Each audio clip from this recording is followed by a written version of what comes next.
It was 1983 when I joined the gate industry and currently focusing on GateSafe. Between us on the GateSafe team, we have an overall experience of in excess of 100 years, which is something that we're very proud of.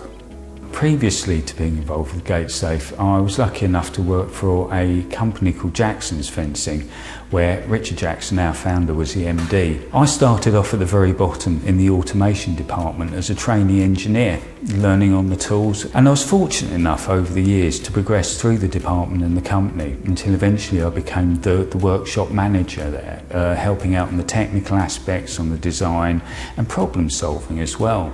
In 2010, Richard came into my workshop looking incredibly glum to announce the news that he'd heard about 2 children dying in separate sliding gate incidents. And a company has been fined £50,000 after a 6-year-old girl died after she was trapped in an electronic gate outside her home in Manchester.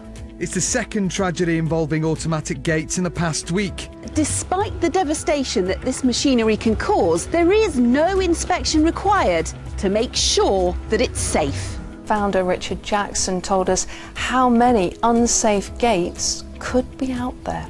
Privately owned gates, gates to factories, you name it, we all go through an automatic gate very regularly. It made us ask a lot of questions, not only about our business, whether we were fulfilling our requirements for the safety needs on gate systems, but also what other people were doing as well moving forwards.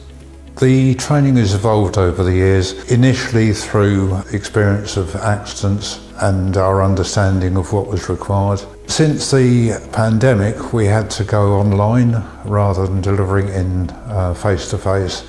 And that has proved very successful. We have trained more candidates in the last 12 months than the previous 12 months. The benefits of taking the training online have been massive. It not only allows them to carry out the training at a much more suitable time for themselves, but also in the comfort of their own home or office environment. There's no travel involved to it, and being that we keep the group's very small when we're carrying out the training, it does allow the candidates to have much more interactivity and not be afraid to ask as many questions as they want to.